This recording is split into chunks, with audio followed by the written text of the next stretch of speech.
You probably know the half-truth about fillings, and I want to tell you the other half.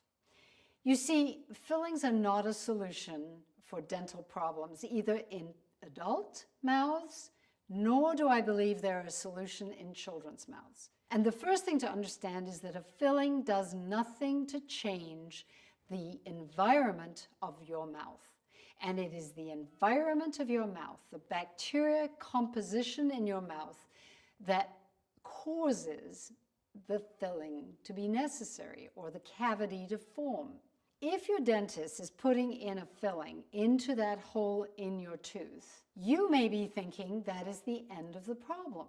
And it's not, because the environment of your mouth has not changed. The habits that you have, the foods that you consume, the way you brush your teeth, you may even have the dirty old toothbrush that you've been using for the last 3 months and you didn't change it. All of those things contribute to a bad mix of bacteria, and the bad mix of bacteria create cavities. Just because you had a filling put in your tooth does not stop anything. And in fact, in about 10 years, you will probably have a bigger filling all around the edge of that current new filling. So realize that fillings do not stop cavities from happening. I think that's an absolutely vital message. This is why I engage with people and suggest that before you have the filling done, get your mouth healthy. Take 3 to 6 months. Use my suggestions, my complete mouth care system, my strategies of mouth resting, the use of xylitol, everything that will improve the conditions in your mouth.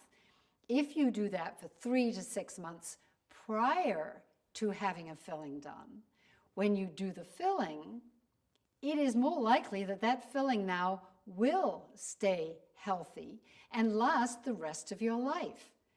In fact, dentists are incentivized to put a filling in for you, to put it in today, not to give you 3 to 6 months and see, first of all, if that filling is needed, and secondly, to give you that opportunity of making it so that that filling has a better opportunity to last you for life. With children, it is a very similar picture.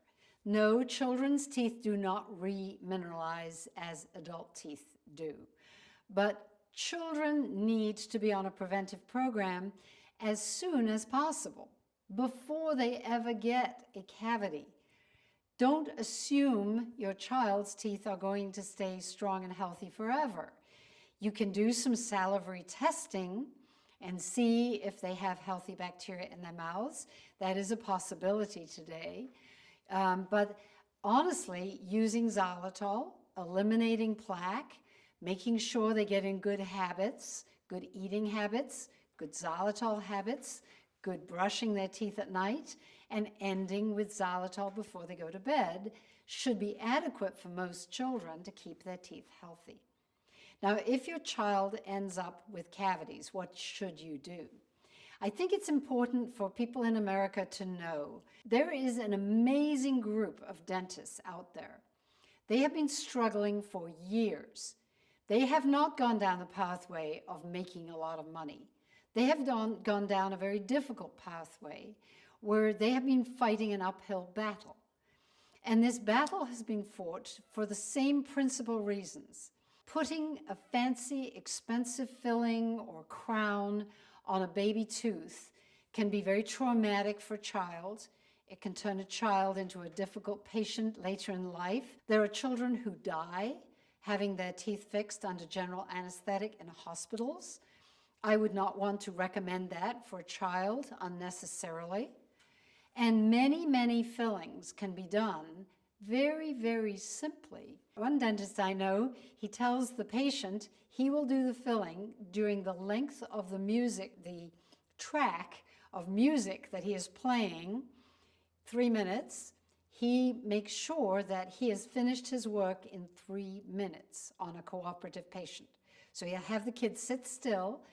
No injection is necessary with this treatment. No drilling is necessary with this treatment. These dentists apply a medicine onto the tooth, and that medicine dries up the decay. It makes it so that it is leathery enough to be scooped out. Underneath is clean, and onto that clean area, the dentist will put a temporary sort of filling. It's not temporary, it will last the length of the baby tooth. It wouldn't be so good in an adult tooth, but it works for baby teeth. And the retention is amazing. They have done studies. They have tried to get the American Academy of Pediatric Dentistry on board. But if you're looking for a dentist who does no drill dentistry, doing this medical kind of treatment, you can go to a not-for-profit website called mobydental.org and see a map of where these dentists are. And, you know, the dentists who want to do this kind of work, they have to pay to be on this map. But believe me, they do not make money doing this. Most of these are the best-hearted, most caring dentists I've ever met in my life. And if I had a child with cavities, this would be the way that I would treat that situation, alongside getting your child on a good xylitol program. Because if they start using xylitol, and my strategies for the different ages as your child grows, using dilute sodium fluoride mouth rinse alongside xylitol, you will make it so that those children never need another filling. So the conclusion of this is that not all cavities require fillings. I would recommend 3 to 6 months to see if you can make a cavity go away. Throw everything you can at this. It's like turning around on an escalator. It's going to take effort, and if you get to the top, your effort can soothe off after that. But put everything. Consider your diet. Consider how you brush your teeth. Change your toothbrushes. Use the ones I recommend. There's so much that can help you. And I have it all documented in the 2025 edition of Kiss Your Dentist Goodbye. All the things that you can do. Plus, the first part of the book explains remineralization, how these cavities heal themselves, why dentists say that a cavity interdentin cannot heal, and why, if you're using my system in an adult tooth, a cavity interdentin can heal. So really learn, empower yourself, take charge, take control, and put everything you can into that first 6 months. If you have a child with a cavity, I would look at the website of mobydental.org, and let's support them. I've had people often want to contribute to me for the free advice I've given them. Let's support these good young dentists who are all trying really hard to do the right thing.